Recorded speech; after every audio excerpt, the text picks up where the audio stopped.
Control. हाँ जी, तो students अस्सलाम वालेकुम। एक दफ़ा फिर से आपको खुश आमदीद हमारे चैनल मैथ ब्रांड पे। तो स्टूडेंट्स, ये रहा हमारा क्वेश्चन नंबर 9, जिसे में हमने फिर से वही क्वाड्रेंटल लाइन ड्रा करनी है। तो क्वाड्रेंटल लाइन ड्रा करने के लिए हमें पहले से रैशनलाइज करना होगा ताकि ये सिंपल फॉर्म में आ जाए। तो लिहाजा रैशनलाइज हम इसे करेंगे। तो रैशनलाइज करने के लिए आपको पता है हम क्या करते हैं, मतलब कि इसके कॉन्जुगेट से मल्टीप्लाई और डिवाइड करते हैं, जो कि आयोटा का साइन चेंज करने से कॉन्जुगेट आता है। तो लिहाजा ये आ गया, इससे मल्टीप्लाई और डिवाइड आ गया। अब देखिए, जब मैं इसको सॉल्व करूंगा तो मेरे पास क्या आएगा, ऊपर आ जाएगा 3 इंटू -1 माइनस आयोटा, और बटे में -1 का ये a प्लस बी और a माइनस बी बन रहा है। देखें, इसमें -1 हमारे पास a है, जबकि माइनस आयोटा आयोटा हमारे पास b है। तो ये हमारे पास इस फॉर्म में आ गया a plus B into A minus B, जो कि बराबर होता है a square minus B square. ये हम बार बार कर चुके हैं, इस वजह से मैं अब डायरेक्ट प्रोसीजर कर रहा हूँ। यानी कि आ जाएगा -1 का स्केयर माइनस आयोटा का स्केयर। ठीक है जी। तो अब आप ये भी चीज़ जानते हो कि ये हमारे पास क्या आने वाला, देखो ज़रा, ये अंदर 3 जब मल्टीप्लाई हुआ -3 आयोटा आ गया, और बटे में ये 1 का स्केयर -1 का स्केयर 1, और ये आयोटा का स्केयर होता है -1 के इक्वल। तो 1 इंटू -1, सेंटर में भी माइनस है, सॉरी। तो ये हमारे पास आ रहा है, देखें स्टूडेंट्स, -3 आयोटा ओवर 2। तो इसको जब मैं लेट जी करके लिखूंगा तो देखिए इस तरह से लिखूंगा, इनका बटा अलग अलग कर दूंगा। -3/2 आयोटा इस फॉर्म में लिख दूंगा। अब देखिए ये मेरे पास फॉर्म आ गई है। अब मुझे एक तो इसका रेडियस निकालना है और दूसरे नंबर पे इसका थीटा निकालना है। तो पहले रेडियस निकाल रहा हूँ। तो रेडियस का फार्मूला क्या होता है, X square plus Y square. इसमें एक्स हमारे पास -3/2 है और वाई हमारे पास है -3/2, दोनों की वैल्यू सेम है। तो -3/2 का square X square plus Y square under root होता है। तो एक्स का स्केयर आ गया प्लस वाई का स्केयर, तो वाई क्या है जी -3/2, इसका भी स्केयर आ गया। अब देखो ये बनता क्या है, ऊपर आ रहा है स्टूडेंट्स, देखें ऊपर आ रहा है 9/4 और ये भी 9/4। तो ये आ जाएगा 18/4। तो उसका जो हम ओवरऑल निकालेंगे 18/4 का, वो आ जाएगा 3√2/4/2। ये हमारे पास आ जाएगा। और अगर अंडर रूट ये ऊपर अगर पूरा पड़ा हुआ है, नीचे हाफ पड़ा हुआ है, तो कैलकुलेटर इसे इस फॉर्म में देगा 3/√2। ये हमारे पास आ जाएगी इसकी क्या नाम इसको कहते हैं जी यार, हमारा मैग्नीट्यूड। अब इसका थीटा निकालते हैं। थीटे का क्या फार्मूला था जी, थीटे का फार्मूला था tangent inverse Y over X. इसमें वाई हमारे पास क्या है जी, वाई भी -3/2 है, एक्स भी -3/2 है। यानी ये आ जाएगा वाई ओवर एक्स, मतलब कि वाई की वैल्यू ये और बटे में एक्स की वैल्यू ये। तो ये टोटली 1 आ जाएगा, टोटली काट जाएंगे। तो ये आ जाएगा theta is equal to tangent inverse 1। अब टेंजेंट कहाँ पे 1 होता है, π/4 पे, π/4 के एंगल पे टेंजेंट 1 होता है। अब ये पॉजिटिव एंगल आ रहा है, तो पॉजिटिव मैंने आपको बताया था टेंजेंट पहले और तीसरे क्वाड्रेंट में पॉजिटिव होता है। लिहाजा फिर से हम इसकी रेफरेंस लाइन यानी कि क्वाड्रेंटल लाइन ड्रा करेंगे। तो ये आगे इसकी क्वाड्रेंटल लाइन, ठीक है जी। ये इसकी क्वाड्रेंटल लाइन है, यहाँ पे 0 डिग्री, यहाँ पे π/2, यहाँ पे 2 पाई, और यहाँ पे 3π/2। ठीक है। जो हमारा पहला एंगल आया, पहली लाइन, वो यहाँ पे फर्स्ट क्वाड्रेंट में आ रही है, जिसका एंगल है हमारे पास रेफरेंस एंगल π/4। अब आप जानते हैं टेंजेंट होता है पहले और तीसरे में पॉजिटिव। तीसरे में मुझे फॉल करवाने के लिए अपना एंगल पाई में या तो अपना एंगल जमा करवाना होगा, या क्या करना होगा जी, 3π/2 में से माइनस करवाना होगा। तो मैं आपको यही रिकमेंड करूँगा, पाई में जमा करवा दो। यानी आप इस तरह से इसको सॉल्व करो, पाई जमा अपना एंगल जो आपके पास रेफरेंस एंगल आया π/4। तो ये कितना आ जाता है, ये 5π/4 आ जाता है। यानी कि 5×45 आता है ये 5π/4। इसको आप ड्रा करेंगे, ये देखें यहाँ पे ऐसे ही आपने एक और लाइन खींच देनी है इसी के सीधी रूप में, और इसको ऐसे मिला देना, यहाँ से स्टार्ट करवा के यहाँ पे, यहाँ से ये नीचे से। तो ये आपने यहाँ पे मेंशन करना है कि ये क्या है, 5π/4 है, which is called argument angle. ठीक हो गया जी। अब यहाँ पे हमारे पास एक थीटा की मैं इक्वेशन लिखूंगा, आर्गुमेंट जी, और एंगल मेंशन करूंगा। एक एंगल मेरे पास आया π/4, दूसरा आया 5π/4। अब इसकी जनरल फॉर्म लिखते हैं। जी जनरल फॉर्म में, पोलर फॉर्म में बराबर होता है r into cause of theta plus iota sine theta.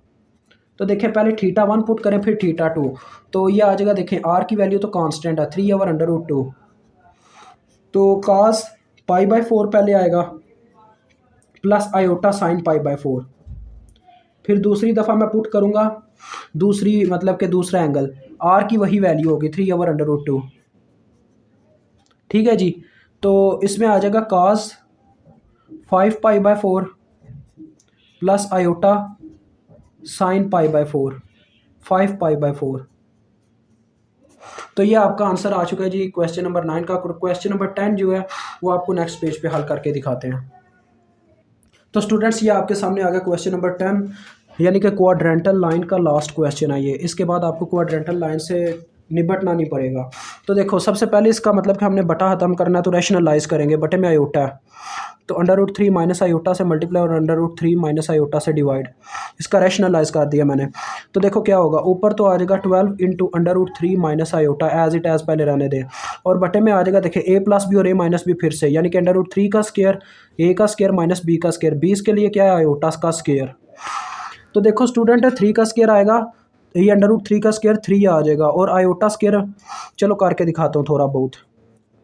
12 into √3 minus iota our, √3 का स्क्वायर 3 आ गया, माइनस आयोटा का स्क्वायर जो कि -1 के इक्वल होता है। तो 3 + 1 4, 4 3 = 12। तो ये आगे जी हमारे पास इक्वल आ गया जी 3 √3, यानी ऊपर 3 बच गया, -3 आयोटा, ये आ गया हमारे पास। अब देखो इसी को लेके हम चलेंगे और अपना क्वेश्चन सॉल्व करेंगे।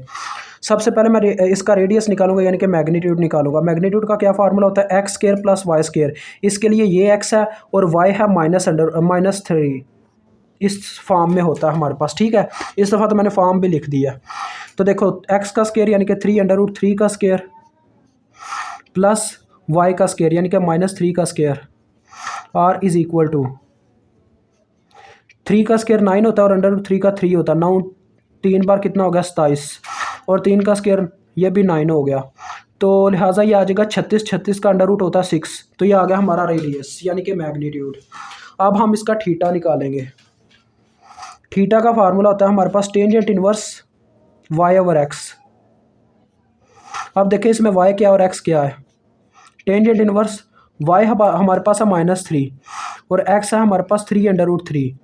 तो इसको हल करने से हमारे पास जो एंगल आ रहा है वो चेक कीजिएगा क्या आता है। टेंजेंट इनवर्स -1/√3 आ रहा है, तो ये 30 डिग्री पे होता है। तो लिहाजा आ गया -π/6 अगर रेडियन में चेक किया जाए इसे।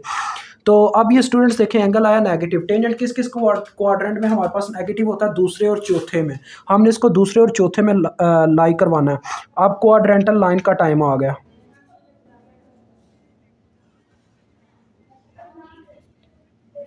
यहाँ पे 0 डिग्री, यहाँ पे π/2 यानी कि 90 डिग्री, यहाँ पे पाई यानी कि 180 डिग्री, यहाँ पे 3 π/2।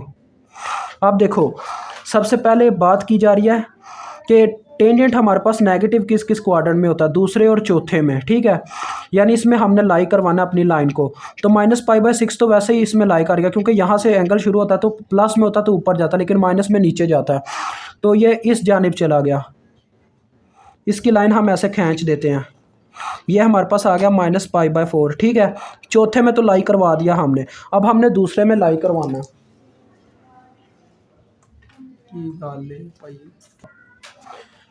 तो लिहाजा अब हमने दूसरे क्वाड्रेंट में भी फेंकनी है लाइन।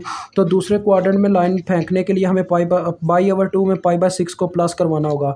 तो इसको हम रफ अमल में करते हैं। ये देखें π/2 प्लस π/6, तो ये क्या होगा जी, 6 इसका एलसीएम आया तो 3 पाई ऊपर आ गया, प्लस ये पाई, तो 4 π/6 आ रहा है। तो 4 π/6 हमारे पास आ गया इसका सेकंड एंगल। इस दफ़ा मैंने इसे 4 π/6 ही रहने दिया। वैसे ये कटौती करके 2 π/3 भी हो सकता था, लेकिन इसी फॉर्म में ठीक है। तो ये आ गया हमारा आर्गूमेंट एंगल। ये था रेफरेंस एंगल, ये आर्गूमेंट एंगल जो कि 4 π/6 आया। अब हम इसे लिखेंगे इसकी मेजर फॉर्म में, जो जनरल फॉर्म उन्होंने कही है हमें। तो theta argument z is equal to, एक आया -π/6 और दूसरा आया हमारे पास 4 π/6। तो लिहाजा अब हम क्या करेंगे जी, देखें हमारे पास जनरल फॉर्म क्या होती है, z is equal to r into cos theta plus iota sine theta, यही फॉर्म होती है। इसमें वैल्यूज पुट करेंगे। z is equal to r की क्या वैल्यू है 6, cos थीटा, थीटा की जगह पहले हम ये वाला एंगल इस्तेमाल करेंगे, फिर बाद में ये वाला, -π/6 आ गया और उसके बाद आ गया plus iota sine into minus pi by six. अब आपको ये चीज़ पता होनी चाहिए साइन क्या करता है एंगल माइनस के साथ, और काज क्या करता है। काज अपने अंदर माइनस को ऑब्जॉर्व कर जाता है, जबकि साइन इसी माइनस को एंगल के साथ जो माइनस होता है उसको पीछे फेंक देता है। तो लिहाजा ये आ जाएगा 6 into cause pi by six. इसने क्या किया, ऑब्जॉर्व कर लिया, मतलब इसको खा गया माइनस को, और इसने क्या किया, उसे पीछे फेंक दिया, minus iota sine pi by six रह गया। तो इस तरह से आपको ये यूट्यूबर इस तरह से दिखाते हैं मेन कहानी। तो उसके बाद जो सेकंड फॉर्म है वो आएगी वही फॉर्म, मतलब 6 कॉस थीटा की जगह 4 पाई बाय 6 होगा, plus iota sign 4 pi by 6 and your question is solved. अब मैं एक चीज़ आपको याद करवाऊँ, अगर आपको नहीं समझ आई अभी भी मैं आपको फिर से याद करवा दूँ। अगर आपने स्टूडेंट्स अगर अपने एंगल को पहले में लाई करवाना है तो पहले में हमारा वैसे ही लाई कर रहा होता है जब पॉजिटिव होता है। अगर आप उसको दूसरे क्वाड्रेंट में लाई करवाना चाहते हैं तो आपको पाई बाय 2 में उसे जमा करना पड़ता है अपने एंगल को, यानी कि 90 में एंगल की वैल्यू में कभी कोई फ़र्क नहीं आया। तो जब आप उसको तीसरे में लाई करवाना चाह रहे हो तो आपको पाई में उसे जमा करना पड़ता है। तो 3 पाई बाय 2 में उस वक्त जमा आप करते हैं जब आप उसको चौथे में फेंकना चाह रहे हो। तो इस तरह से एंगल का सफ़र चलता है।